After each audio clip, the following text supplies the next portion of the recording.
In the first part, we ended with the King of France, Johnny, captured by the English. And for France, this was an absolute disaster. Without a king, the country practically stopped functioning. English mercenary bands flooded across France like vultures descending on a corpse. Villages burned. Cities were looted. Entire regions collapsed into chaos. And here's the terrifying part. This wasn't even the peak of English power yet. To stop the destruction, King John had no choice but to accept almost any terms the English demanded. Under the Treaty of Bretigny in 1360, England gained huge portions of southwestern France and demanded an enormous ransom for the king himself. Ironically, the full ransom was never even paid. Johnny eventually died in English captivity in 1364, and officially, Edward Dewey gave up his claim to the French crown. Officially, because in reality, the war was far from over. The English army had become one of the deadliest military forces in Europe. But France had something England did not: population, resources, and time. If the French stopped fighting reckless heroic battles, they could actually win. So the brilliant French commander Bertrand du Guesclin and the new French king, Charles V, completely changed strategy. Instead of charging into massive battles, they followed the ideas of the ancient Roman general Fabius Maximus. Avoid direct fights, starve the enemy, destroy supply lines, force them to slowly bleed out. And surprisingly, it worked. French cities were reinforced. English raids became harder. Supply routes were constantly attacked. Gradually, the English were pushed onto the defensive, and the French only fought when the odds clearly favored them. Meanwhile, Edward Dewey tried to rally England to patriotism. He claimed the French wanted to erase the English language itself and destroy the memory of the English people. In 1362, for the first time ever, the English Parliament officially opened in English instead of French, the language the nobility had spoken for generations. The war was no longer just about land. Now it was becoming something much bigger: national identity. But while France was recovering, England slowly began falling apart. Edward's greatest commanders started dying. His legendary son, the Black Prince, developed a terrible illness. Then the English Queen died in 1369. The glorious court of Edward Dewey, once filled with brilliant warriors and nobles, began collapsing around him. The old king lost focus. His mind weakened. He became heavily influenced by a mistress who used him for wealth and power, while England's position in France quietly crumbled. And eventually, almost everything England had fought for began slipping away. In May 1376, the aging Edward Dewey sat helplessly beside the bed of his dying son, the Black Prince. 1 year later, Edward himself died. According to some accounts, his mistress immediately stripped the rings from his fingers and fled the palace before his body was even cold. For many English people, Edward Dewey would later be remembered as the embodiment of medieval kingship, a warrior king compared to the legendary King Arthur himself. But his successors would never live up to that image. The throne passed to his grandson Richard I, the son of the Black Prince. Richard was weak, overly idealistic, and increasingly tyrannical, until 1399, when he was overthrown by Henry Bolingbroke, another grandson of Edward Dewey. He became King Henry, a ruler who spent most of his reign desperately trying to survive rebellions and political chaos. Luckily for England, France couldn't fully exploit the situation. Because France had its own nightmare, King Charles V slowly descended into madness. Sometimes he flew into violent, uncontrollable rage. Other times he genuinely believed he was made of glass and feared shattering into pieces if someone touched him. France spiraled toward civil war. And for years, the 100 Years' War slowed into an uneasy pause.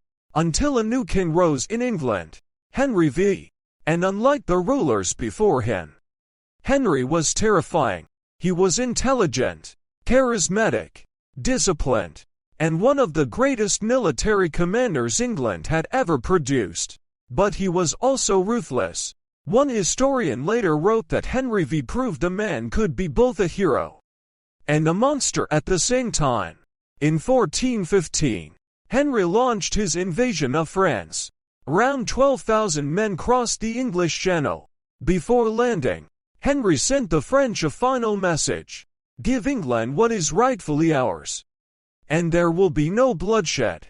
The French refused, so Henry landed at Harfleur and began the siege. What was supposed to be a quick victory dragged on for 6 brutal weeks. By the time the city finally fell, winter was approaching, the season when medieval armies usually went home because supplying large forces during winter was nearly impossible. Most kings would have retreated. Henry did the opposite. He marched directly through enemy territory toward Calais simply to prove that he could. It was an act that bordered on insanity.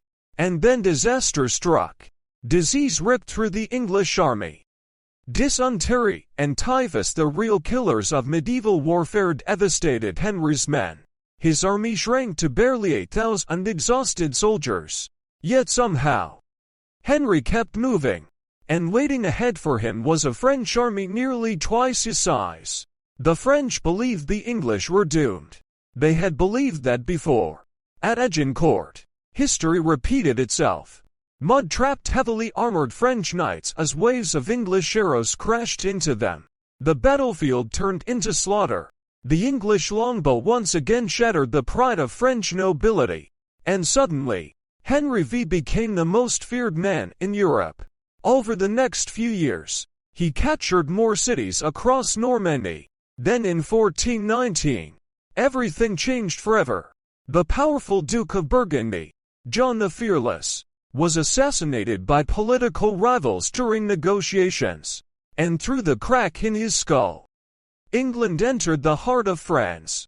John's son allied with the English, creating the Anglo-Burgundian alliance, a machine that rolled across northern France and even captured Paris itself. By 1420, the mentally broken King Charles V was forced to sign a treaty disinheriting his own son and naming Henry V as heir to the French throne. England had won. Or at least, it looked that way, because fate had other plans. Not even Henry V could defeat disease forever. In August 1422, dysentery finally killed him. His heir was only 9 months old. England suddenly found itself trying to hold an enormous empire together with a baby king on the throne. France seemed broken, defeated, exhausted. And then, a teenage peasant girl appeared claiming God had sent her to save France. Her name was Joan of Arc. At first, almost nobody believed her. But desperate times create desperate hope. Joan inspired soldiers, civilians, and nobles alike. She rode to the besieged city of Orleans and against all expectations helped lift the siege. For the first time in years, the French started believing they could actually win. And that belief changed everything.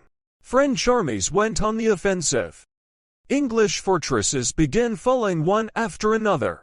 At the Battle of Patay, the legendary English longbowmen were crushed. Then the French pushed toward Paris. Joan herself was eventually captured and burned alive in 1431. But by then, the fire she started could no longer be extinguished. England's allies slowly abandoned them.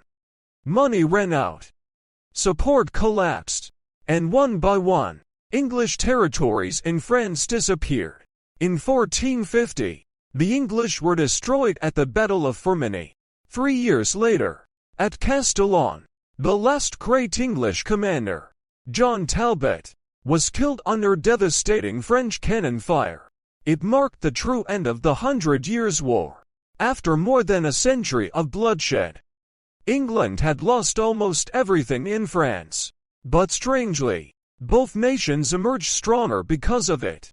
France became more unified and centralized, and England, cut off from continental ambition, slowly turned toward the sea, toward exploration, toward empire, and eventually, toward becoming one of the most powerful nations the world had ever seen.